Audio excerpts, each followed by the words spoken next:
नमस्कार दोस्तों, आप सभी का स्वागत है आपके अपने YouTube चैनल वाईडी क्लासेस पर। दोस्तों, पिछले वीडियो में हमने बात की थी अम्ल व क्षार के सामान्य गुणों के बारे में। आज हम बात करेंगे पीएच स्केल के बारे में। तो चलिए बिना किसी देरी के शुरू करते हैं हमारा आज का टॉपिक पीएच स्केल।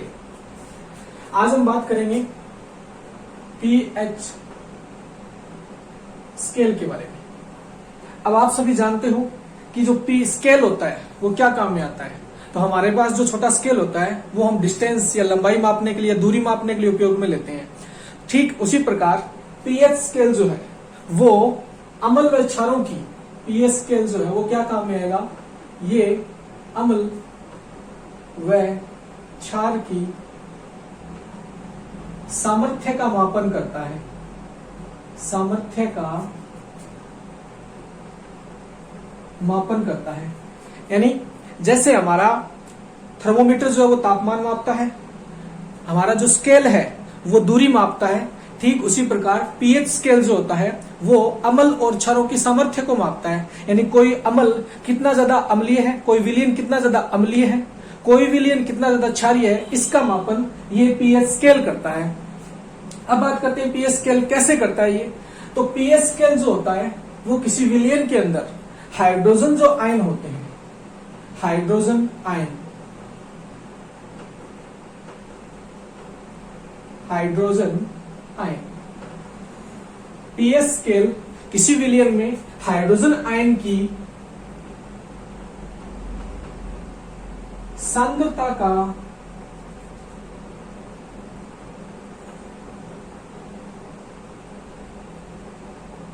मापन करता है। क्या करता है? पीएच स्केल किसी विलयन में आप जो भी विलयन दोगे उसके अंदर वो हाइड्रोजन आयन की सांद्रता का मापन करेगा और हमें बताएगा, उससे हम पता करेंगे कि हमारा जो विलयन है वो कितना ज्यादा अम्लीय है या कितना ज्यादा क्षारीय है। फिर बात करते हैं पीएच स्केल की खोज किसने की थी। तो पीएच स्केल की खोज जो थी, पीएच स्केल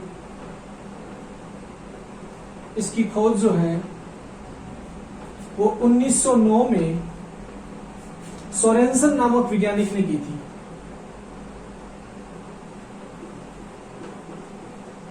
सोरेनसन 1909 में सोरेनसन नामक वैज्ञानिक ने इसकी खोज की थी। अब यहां हम बात कर लेते हैं कि जो ये पीएच स्केल है इसका नाम पीएच स्केल कैसे पड़ा। तो देखिए पीएच स्केल के अंदर जो वर्ड पी है ये एक शब्द, जर्मन शब्द है पोटेंज, जिसका अर्थ होता है पुरुषांश या हिंदी में इसे हम कहते हैं शक्ति। और जो कैपिटल एच है, और जो कैपिटल एच है वो दर्शाता है हाइड्रोजन आयन को, हाइड्रोजन आयन को। यानी पीएच स्केल में जो पी है वो एक जर्मन शब्द पोटेंस से बना है, जिसका अर्थ होता है पुरुषांश या शक्ति, और H जो है वो हाइड्रोजन आयन के लिए है। इसका मतलब H का मतलब होगा हाइड्रोजन आयन। यानी पीएच स्केल हमें क्या बताएगा, किसी भी विलयन में हाइड्रोजन आयन की शक्ति कितनी है ये हमें पीएच स्केल बताएगा। चलिए आगे बात करते हैं कि पीएच स्केल किस पे काम करता है। देखिए पीएच स्केल के बारे में हमने क्या पढ़ा कि पीएच स्केल हाइड्रोजन आयन की सांद्रता का मापन करता है। तो सोरेनसन ने यह बताया कि जो सांद्रता आप मापते हो उस सांद्रता का जो घातांक है वो पीएच के मान को बताता है। हाइड्रोजन आयन की सांद्रता के जो घातांक का मान है वो पीएच का मान होता है। सोरेनसन ने क्या बताया? सोरेनसन ने बताया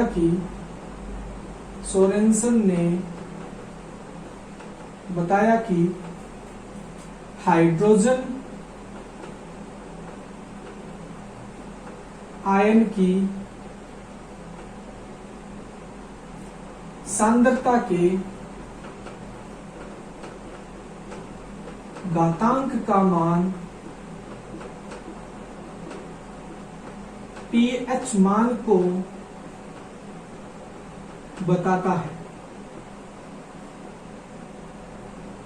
हाइड्रोजन आयन की जो सांद्रता आप मापोगे उसमें हाइड्रोजन आयन की सांद्रता 10 की घात में आएगी, और जो घात का मान होगा, घातांक जो होगा, वो पीएच मान को बताता है। तो यहां से हमारे पास पीएच का एक सूत्र आ जाता है, या पीएच की एक परिभाषा आ जाती है, जिससे हम उसका सूत्र निकाल लेते हैं। वो क्या होगी, वो हम पढ़ते हैं।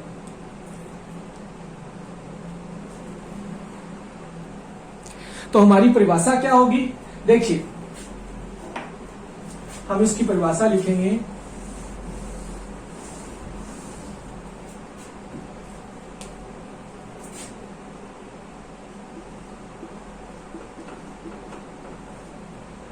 परिभाषा में हम लिखेंगे हाइड्रोजन आयन की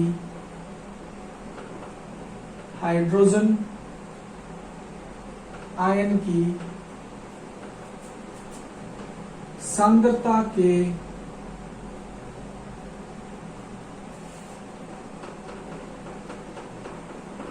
ऋणात्मक लॉगरिदम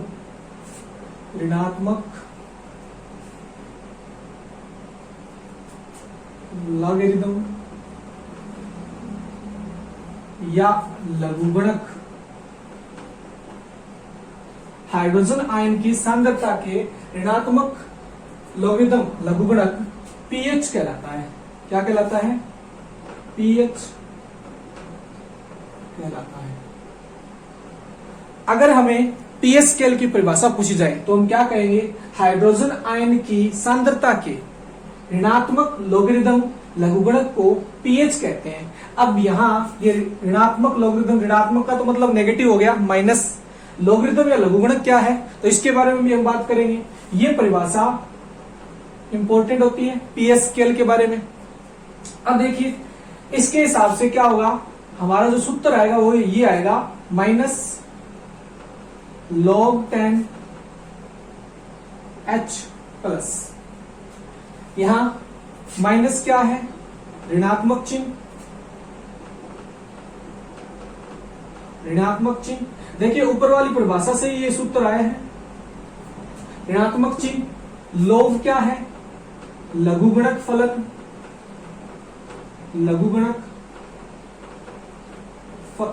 फलन,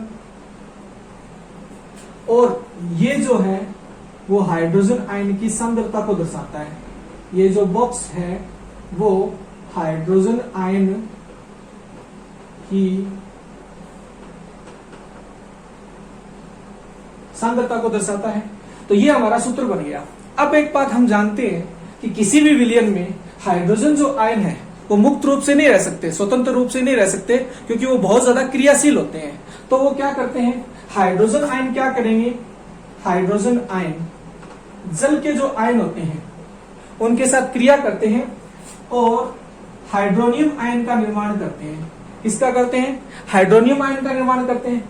हाइड्रोजन आयन जल के साथ क्रिया करके हाइड्रोनियम आयन का निर्माण करते हैं। तो इस प्रकार ये सूत्र जो है वो इस प्रकार बदल जाएगा। कैसे, इस सूत्र को आप ऐसे भी लिख सकते हो, ये जो सूत्र है कि पीएच बराबर में माइनस log 10 H3O प्लस। क्यों, क्योंकि आपको मुक्त रूप से हाइड्रोजन आयन तो मिलेंगे नहीं, आपको तो हाइड्रोनियम आयन मिलेंगे। तो जितने हाइड्रोनियम आयन होंगे उतने ही तो H प्लस आयन होंगे, क्योंकि H प्लस आयनों ने मिलकर तो हाइड्रोनियम आयन का निर्माण किया है। तो आप इससे भी पीएच की जो गणना है वो कर सकते हो। तो इसमें यहां इन्हें क्या कहेंगे, हाइड्रोनियम आयन, हाइड्रोनियम आयन। तो ये हमारी पीएच के सूत्र और परिभाषा थी। अब हम बात कर लेते हैं कि किसी विलयन की पीएच निकालते कैसे हैं, और साथ में चर्चा करेंगे कि ये लघुगणक फलन होता क्या है। तो शुरू करते हैं।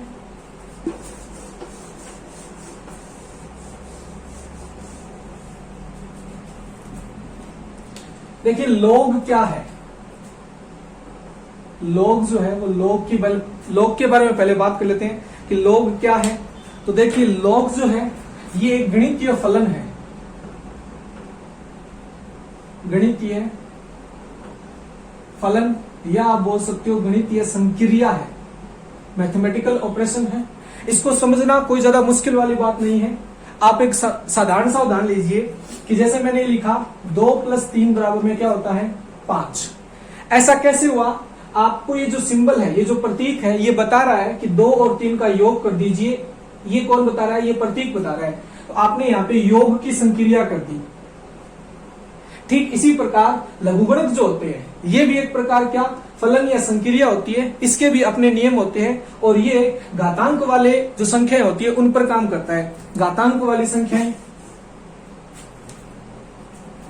ये किस पे काम करता है? घातांक वाली संख्याओं पर। घातांक वाली संख्याओं यानी जो संख्या है 10 की पावर n या 2 की पावर n के रूप में हो, इस प्रकार। अब देखिए, और फलन जो होता है वो इस प्रकार होता है log a के रूप में। वो a जो है वो इस फलन का क्या होता है? आधार होता है। a इसका आधार होता है। जैसे अगर हम log 10 लेते हैं तो हमारे जो सूत्र में log 10 आया है, तो इसका मतलब हमने जो सूत्र में log लिया है या लघुगणक लिया है उसका आधार कितना है? 10 है। उसका आधार कितना है? 10 है। इससे रिलेटेड सूत्र क्या होते हैं, ये कैसे काम करता है, तो मैं आपको बता देता हूं कि log जिसका आधार a है उस पर अगर हमें a की वैल्यू पूछी जाए, log a आधार भी a है और संख्या जिसका मान पूछा जा रहा है वो भी a है, तो इसका मान 1 आएगा। कितना आएगा? 1 आएगा। और अगर कोई संख्या इस प्रकार है log a की पावर n, तो हम इसे लिख देंगे n log a। तो ये कितना होता है? ये 1 होता है। तो यहां से log a की पावर n कितना आ जाएगा? n के बराबर आ जाएगा। इस प्रकार ये सूत्र जो चलते हैं हमारे लिए इतना ही महत्वपूर्ण है। इस स्तर तक, 10वीं के स्तर तक जो हम पढ़ रहे हैं इतना ही महत्वपूर्ण है। इतना सिर्फ हमें जानकारी होना आवश्यक है, इन्हें याद करना भी आवश्यक नहीं है। बस समझ में आना चाहिए कि हाँ log होता क्या है और ये काम कैसे करता है। तो ये जो सूत्र है वो हम पढ़ेंगे। अब हम बात करते हैं कि जो साधारण जल होता है, जिसे हम अशुद्ध जल बोलते हैं, डिस्टिल वाटर बोलते हैं, उसकी पीएच का मान 7 होता है। तो वो कैसे निकलता है? देखिए,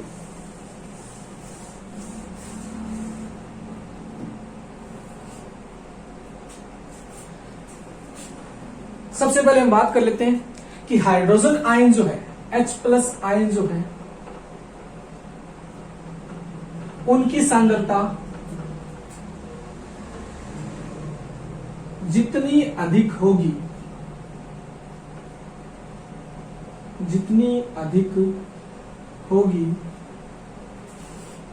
pH का मान उतना ही कम होगा। क्योंकि log के हिसाब से घात के रूप में जब बढ़ेगा तो pH का मान उतना ही क्या होता जाएगा? कम होता जाएगा। कैसे होगा वो पता कर लेंगे। और देखिए, उदासीन विलयन जो होते हैं, उदासीन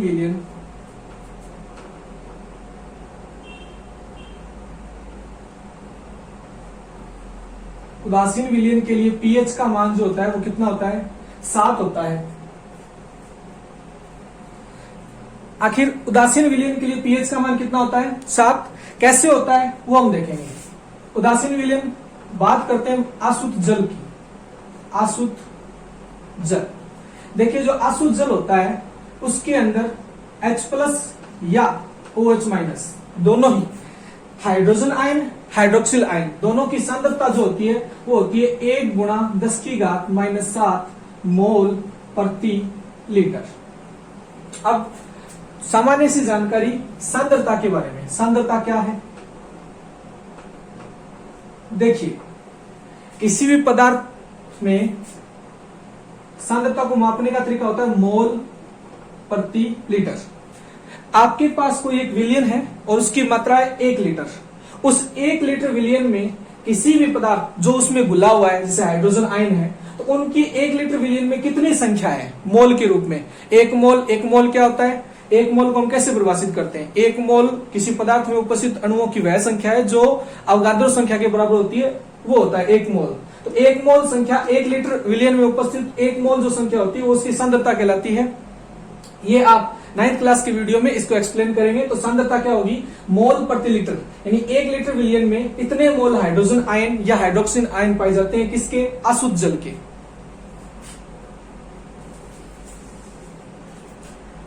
तो अब हमारे पास हाइड्रोजन आयन की सांद्रता दी हुई है, हमारे पास सूत्र होता है pH minus log 10 H plus. अब देखिए हमें यहाँ पे H प्लस आयन की सांद्रता दी हुई है, तो हम H प्लस वाला सूत्र ही लगाएंगे। तो pH माइनस log 10 1 गुणा 10 की घात -7।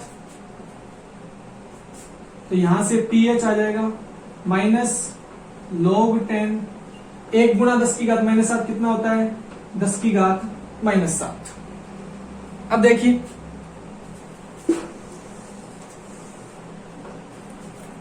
यहां से pH कितनी आएगी, pH बराबर आ जाएगा माइनस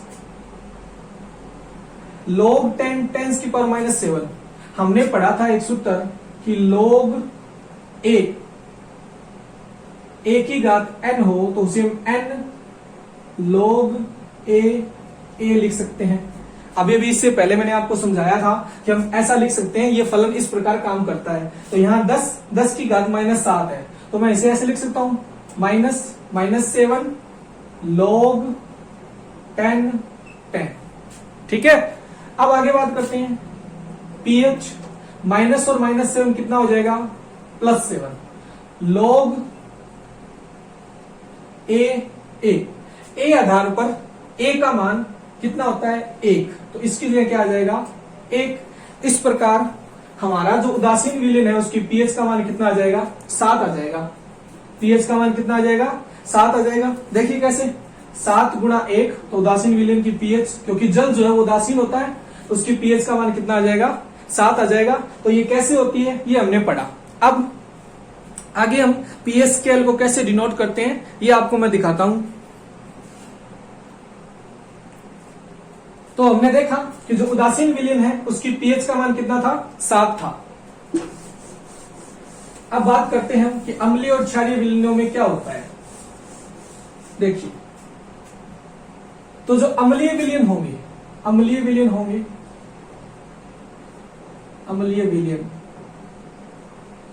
उनका मान 7 से कम होगा।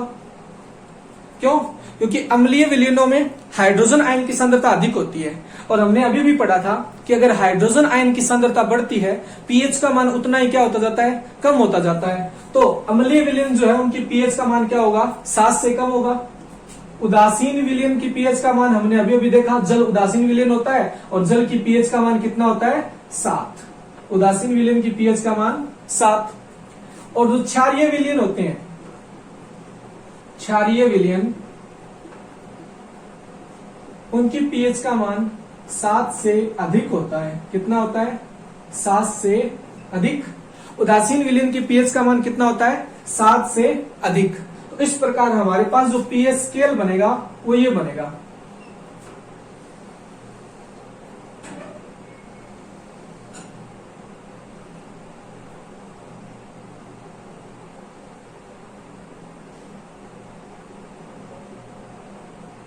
ये हमने 7 रख दिया।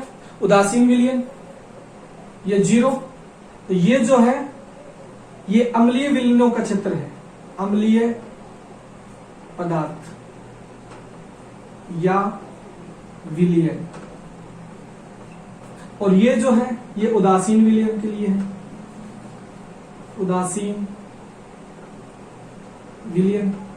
और ये जो हिस्सा है वो आ जाएगा क्षारकीय विलयनों के लिए, क्षारकीय विलयनों या पदार्थों के लिए। अब देखिए, जितना आप अम्लीय पदार्थों की ओर आएंगे उतना ही H+ आयन जो है वो कम होते जाएंगे और pH का मान भी लगातार क्या होता जाएगा, कम होता जाएगा। H+ आयनों की सांद्रता बढ़ती जाएगी और जो pH का मान है वो कम होता जाएगा। अब जितना आप इधर जाएंगे तो OH- जो आयन है उनकी संख्या बढ़ती जाएगी और पीएच का मान जो है वो भी क्या होगा, बढ़ता जाएगा। H प्लस आयनों की संख्या बढ़ती जाएगी, OH माइनस आयन जो है वो भी बढ़ते जाएंगे। यहाँ OH माइनस आयन और यहाँ H प्लस आयन, और पीएच इधर जाएंगे। हाइड्रोक्सिल आयन की संख्या बढ़ने पर पीएच के मान में वृद्धि होगी क्योंकि अम्लीय गुण नष्ट होता जा रहा है, और जितना H प्लस आयन जो है वो कम होंगे उतना ही पीएच का मान भी क्या होता जाएगा, बढ़ता जाएगा, और ये अम्लीय गुणों की ओर विस्थापित होती जाएगी। तो हाइड्रोजन आयन की सांद्रता बढ़ने पर पीएच का मान कम होगा और अम्लीय पदार्थ हमें दिखाई देंगे।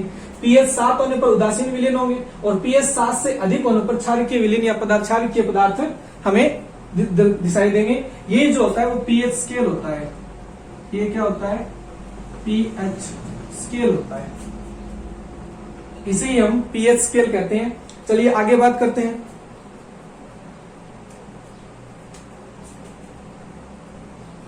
और ये वैल्यू 0 से 7 और फिर 14 तक चलती है, यानी पीएच स्केल 0 से 7 फिर 7 से 14, इसकी रेंज होती है 0 से 14 के बीच में। पीएच स्केल की रेंज कितनी होती है, 0 से 14 के बीच में। ठीक है, तो हमने आज पीएच स्केल के बारे में पढ़ा। अब देखते हैं कि पीएच स्केल पे कौन से पदार्थ अम्लीय और कौन से पदार्थ दर्शाते हैं, और कुछ स्पेशल पदार्थों की पीएच के बारे में पता करते हैं। अब देखिए, पीएच का मान जो है, पीएच का मान विलयन में उपस्थित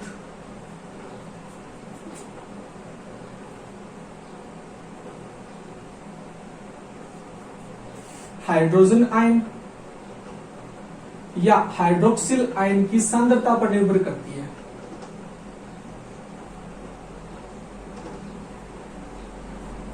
ठीक है, जितने अधिक हाइड्रोजन आयन होंगे उतना अधिक अम्ल जो है वो प्रबल अम्ल होगा, क्योंकि अम्लीय गुण बढ़ेंगे, और जितनी अधिक सांद्रता होगी, हाइड्रोजन आयन सांद्रता जितनी अधिक होगी, अम्ल जो है उतना ही क्या होगा, प्रबल अम्ल होगा।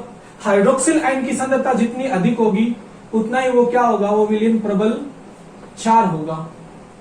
तो हमने देखा कि पीएच का मान हाइड्रोजन आयन या हाइड्रोक्सिल आयन की सांद्रता पर निर्भर करता है। जितनी अधिक हाइड्रोजन आयन की सांद्रता होगी उतना अधिक अम्ल प्रबल होगा, जितनी अधिक हाइड्रोक्सिल आयन की सांद्रता होगी उतना अधिक क्षार जो है वो प्रबल होगा। अब बात करते हैं कुछ विलीनों की।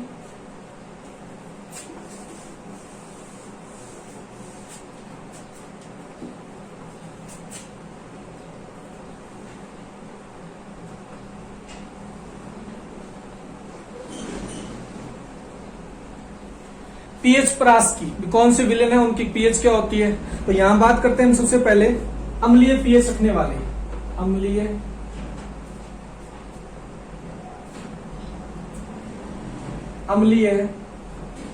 पीएच रखने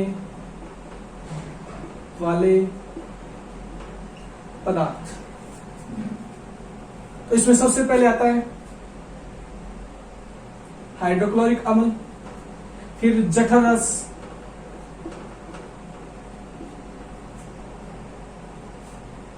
उसके बाद दूध, दही, नींबू का रस, संतरा का रस,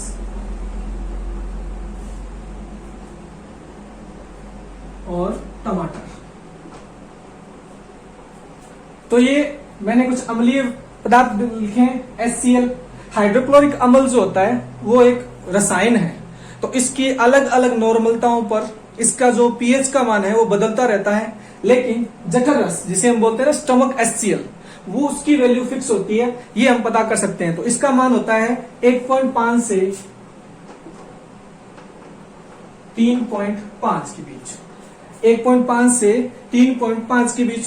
दूध और जो दही होते हैं, दूध जो होता है दूध, उसकी पीएच का मान होता है 6। दूध की पीएच का मान कितना होता है, 6 होता है, जबकि दही जो है उसकी पीएच का मान 4.5 से 5.5 होता है।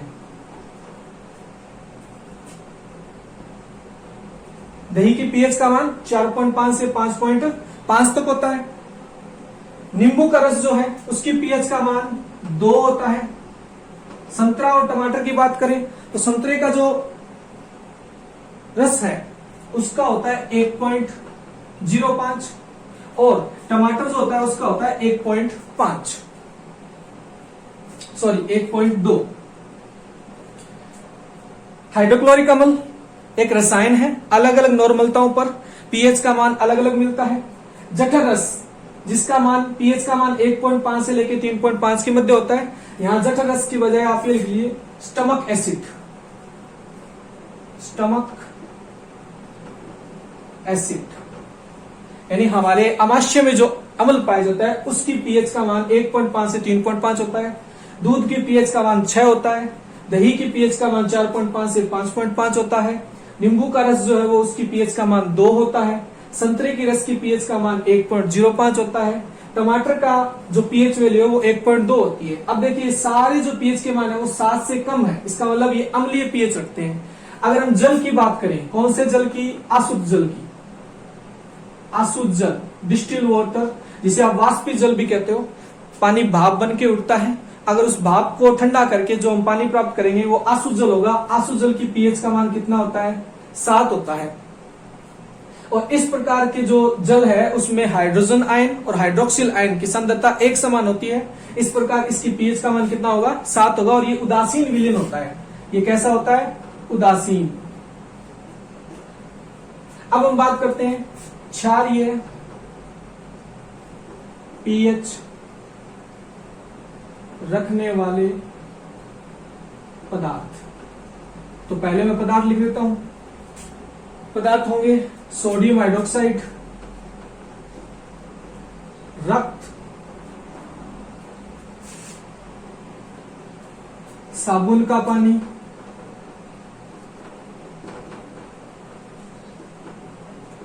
सोडा युक्त शीतल पेय,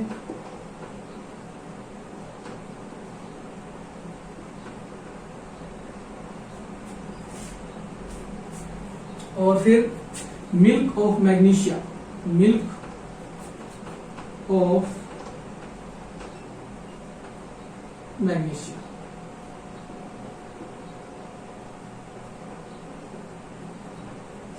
देखिए सोडियम हाइड्रोक्साइड की पीएच की अगर मैं बात करूं तो इसकी जो पीएच होती है उसका मान होता है 13। सोडियम हाइड्रोक्साइड एक प्रबल क्षार है और प्रबल क्षार होने के कारण इसकी पीएच का मान कितना है? 13। रक्त की पीएच के बारे में आप सभी जानते हो, रक्त की पीएच का मान जो होता है वो 7.4 होता है, 7.4। यानी रक्त जो होता है वो हल्का क्षारीय होता है। ठीक इसी प्रकार जो साबुन का पानी होता है उसका पीएच सामान्य तौर पर 12 होता है। और सोडा युक्त शीतल पेय जिन्हें हम कोल्ड ड्रिंक्स कहते हैं, कोल्ड ड्रिंक्स की जो पीएच होती है वो 2.5। सोडा युक्त शीतल पेय जो होते हैं उनकी पीएच जो होती है वो 7.5 के लगभग होती है, 7.5। अब देखो अगर वो सोडा युक्त अगर अम्लीय है तो उसकी 2.5 में मिलती है। ये अलग अलग होती है, यानी अलग अलग जो पेय पदार्थ होते हैं उनमें अलग अलग पीएच की मात्रा पाई जाती है। तो इसके लिए आप इसको एक बार छोड़ सकते हो, ऐसे कुछ नहीं है, बाकी की जानकारी होना आवश्यक है। मिल्क ऑफ मैग्नीशिया जो है उसकी पीएच का मान लगभग 10.5 होता है। तो इन सभी की पीएच का मान जो है वो 7 से अधिक है। 7 से अधिक होने के कारण ये क्षारीय पीएच है, यानी ये क्षारीय विलयन है और क्षारीय पीएच रखने वाले पदार्थ है। तो आज हमने पीएच के बारे में पढ़ा, पीएच स्केल क्या होता है, उसकी खोज किसने की। अब हम पढ़ेंगे कि इस पीएच स्केल या पीएच के अनुप्रयोग क्या है, कहां काम में आती है पीएच। देखिए दैनिक जीवन में पीएच का महत्व, अगला हमारा जो टॉपिक है वो है दैनिक जीवन में पीएच का महत्व।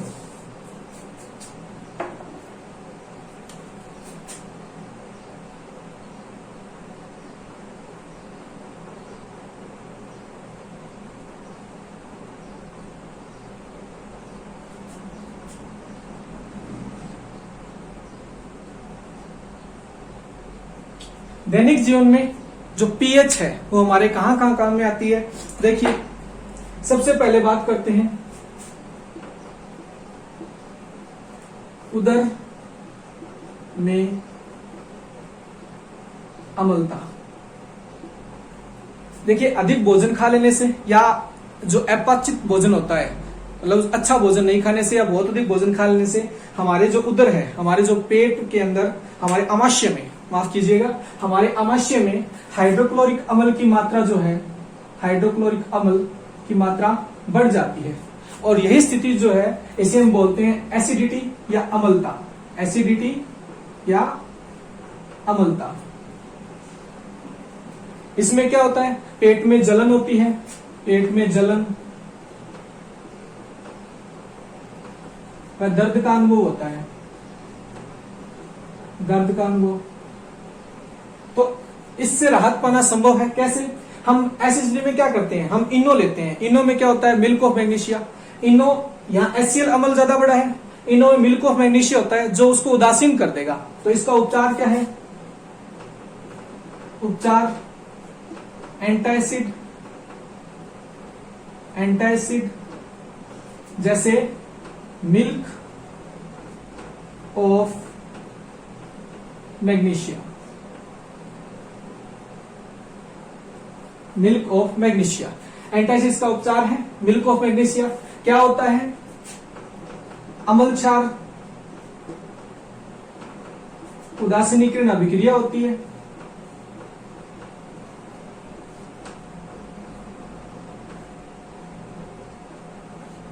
यानी हमारे पेट में अम्ल अधिक बना है, हमने क्षार के रूप में लिया, तो अम्ल, उस जो क्षार जो हमने लिया है वो उस अम्ल, अधिक बने हुए अम्ल को क्या कर देगा, उदासीन कर देगा। और उदासीन करने के कारण यहां हमें दर्द व जलन से क्या मिलेगी, राहत मिलेगी।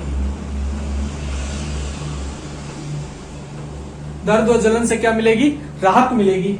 ये एक अनुप्रयोग हुआ। उसके बाद आगे बढ़ते हैं। नंबर 2, नंबर 2 है दंत क्षय, टूथ डीके, दंत क्षय। देखिए जो हमारा मुख है, हमारा जो मुख है उसकी साधारण पीएच, मुख की साधारण जो पीएच होती है उसका मान होता है 6.5। मुख की साधारण पीएच का मान कितना होता है, 6.5। लेकिन जब हम खाना खाते हैं तो कुछ खाने के टुकड़े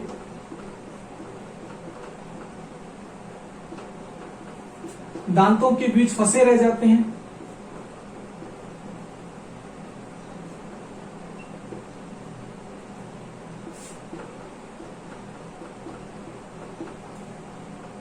बैक्टीरिया जब इस भोजन से क्रिया करता है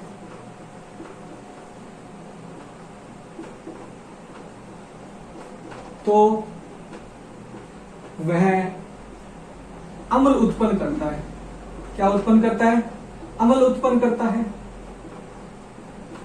अब इससे क्या होगा, हमारे मुख के पीएच में क्या आएगी, पीएच में कमी आती है, पीएच में कमी आती है, पीएच में कमी आती है। और अगर ये पीएच का मान 5.5 से कम हो जाए, 5.5 से कम हो जाए तो दंत क्षय आरंभ हो जाता है, तो दंत क्षय आरंभ हो जाता है।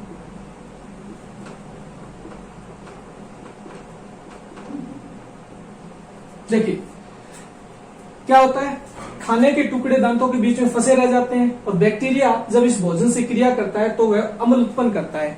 अब पीएच अम्ल उत्पन्न करेगा तो पीएच में कमी आएगी, यानी मुख के पीएच में कमी आएगी। अब जब तक पीएच 5.5 से ऊपर तक रहती है तब तक तो कोई दिक्कत नहीं है, लेकिन जैसे ही पीएच 5.5 से कम होगी वैसे ही हमारे दांत जो है वो खराब होना शुरू हो जाएंगे, क्योंकि दांतों की जो सबसे ऊपरी परत होती है, दांतों की जो सबसे कठोर परत होती है जो उनको सुरक्षित रखने का काम करती है, वो होती है इनेमल। ऐसा क्यों होता है, देखिए पीएच 5.5 से कम होने पर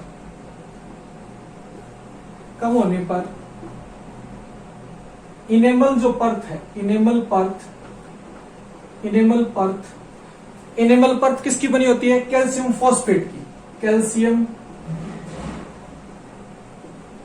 फॉस्फेट। इनेमल पर जो कैल्शियम फॉस्फेट की बनी होती है का क्षय होना शुरू हो जाता है, क्षय या क्षरण होना शुरू हो जाता है। इसका मतलब ये परत अब कमजोर होना शुरू हो जाती है, होना शुरू हो जाता है, और उससे हमारे दांत जो है वो क्या होना शुरू कर देंगे, खराब होना शुरू कर देंगे। इसीलिए कहा जाता है कि हमें खाना खाने के तुरंत बाद जो है ब्रश करना चाहिए, जिससे कि हमारे मुख की पीएच जो है मुख की पीएच जो है वो अम्लीय ना हो और कम ना हो। अब कम नहीं होगी तो हमारे दांत भी खराब नहीं होंगे। तो दंत से के बचने के लिए भी पीएच का हम उपयोग कर सकते हैं, और इसीलिए हम जो हमारे जो कोलगेट जिनको अपने बोलते हैं, टूथपेस्ट जो होते हैं वो क्षारीय होते हैं, क्षारीय होते हैं वो। हाँ जी, तो ये दंत के बारे में हमने पढ़ा। आगे बात करते हैं कीटों का डंक। अगला जो है इसमें वो है कीटों का डंक। नंबर 3, कीटों का डंक। देखिए, जितने भी कीट या चींटियां वगैरह जो होती है वो जैसे ही हमें डंक लगाती है तो उनके डंक के द्वारा हमारे शरीर में अम्ल स्त्रावित किया जाता है, अम्ल स्त्रावित किया जाता है। जैसे लाल चींटी जो है, लाल चींटी जो है वो फॉर्मिक अम्ल छोड़ती है, फॉर्मिक अम्ल जिसका सूत्र होता है HCOOH, उसको छोड़ती है। ये फॉर्मिक अम्ल जो है वो क्या पैदा करता है, जलन पैदा करता है, जलन पैदा करता है। इससे राहत पाने के लिए, देखिए अम्ल है, इससे राहत पाने के लिए आप जिस जगह पे चींटी ने आपको डंक मारा है वहां आप जो NaSCO3 है, बेकिंग सोडा जो है, बेकिंग सोडा, उसको रगड़कर, रब करके, रगड़कर दर्द से राहत पा सकते हैं, दर्द से राहत पा सकते हैं। ये एक पीएच का एक और अनुप्रयोग हो गया। उससे अगले की बात करें तो अम्ल वर्षा। अम्ल वर्षा अगला जो अनुप्रयोग है वो अम्ल वर्षा का है। नंबर 4, अम्ल वर्षा। देखिए, जब वातावरण में प्रदूषकों की मात्रा बढ़ती है, वातावरण में जो पोल्यूशन है वो बढ़ता है, तो प्रदूषकों की मात्रा बढ़ने से, प्रदूषकों की मात्रा बढ़ने से क्या होता है, वातावरण में जो है CO2, SO2 ये गैसें जो है इनकी मात्रा भी क्या होती है, बढ़ जाती है। और बादल निर्माण में ये गैसें जो है वो उसके साथ क्रिया कर लेती है और वहां पे जमा हो जाती है। जमा होने से हम जानते हैं कि इन गैसों का जो नेचर है, इनकी जो प्रकृति है वो कैसी होती है, अम्लीय होती है। और अम्लीय होने से जो बरसात का पानी है, जो बरसात वर्षा जल है, वर्षा जल वो भी कैसा हो जाता है, अम्लीय हो जाता है। और जब ये वर्षा जल धरती पर आता है तो इसी को हम बोलते हैं अम्ल वर्षा। क्या बोलते हैं, अम्ल वर्षा। और अम्ल वर्षा की जो पीएच होती है उसका मान लगभग 4 रहता है। इसका मतलब ये काफी ज्यादा अम्लीय होती है। और ये हमारे जो भवन होते हैं, भवनों को, जो ऐतिहासिक इमारतें होती है, ऐतिहासिक इमारतें,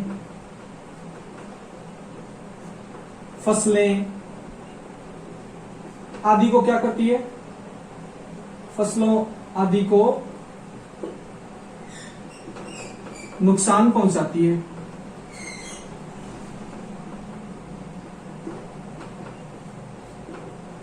तो इससे बचने के लिए हमें क्या करना चाहिए, हमें जो वातावरण में प्रदूषक है उनकी मात्रा को कम करना चाहिए। CO2, SO2 जो गैसें हैं इनको नियंत्रण में करना चाहिए, जिससे कि अम्ल वर्षा में क्या है, कमी आए और ये जो हमें नुकसान न हो। तो अम्ल वर्षा को नियंत्रित करने के लिए भी हमें जो है इस प्रकार के जो कदम है उठाए जा सकते हैं। और पीएच का इसमें महत्व है, पीएच जो है इसको नियंत्रित किया जा सकता है। तो अम्ल वर्षा के अंदर भी पीएच का महत्व है। अब बात करते हैं जो अंतिम है, मृदा की पीएच।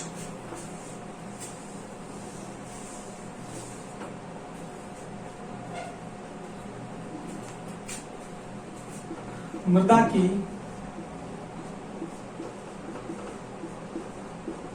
पीएच। देखिए, जो हमारी मिट्टी है उस मिट्टी के अंदर पौधे अच्छे से अपना विकास तभी कर पाएंगे जब मिट्टी मृदा जो है न तो अधिक अम्लीय, न तो अधिक अम्लीय और न ही अधिक क्षारीय हो, न ही अधिक क्षारीय हो। तो इसके लिए हम क्या करें, हमें कैसे पता चलेगा कि हमारी मिट्टी अम्लीय है क्षारीय है?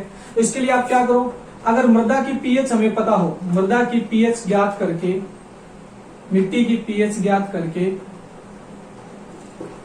उसे उपचारित किया जा सकता है। उसे उपचारित किया जा सकता है कि कैसे, अगर अम्लीय मिट्टी है, अम्लीय मिट्टी है तो उसमें उसे चूना डालकर उसे क्षारकीय किया जा सकता है, चूना वगैरह डालकर उसको क्षारकीय किया जा सकता है। और अगर क्षारकीय मिट्टी है, क्षारकीय मिट्टी है तो हम क्या करेंगे, तो हम उर्वरकों का उपयोग करके उसको उदासीन कर देंगे, उसको उपचारित कर देंगे, जिससे हमारी जो फसल है या जो पैदावार है वो अच्छी होगी, पैदावार अच्छी होती है।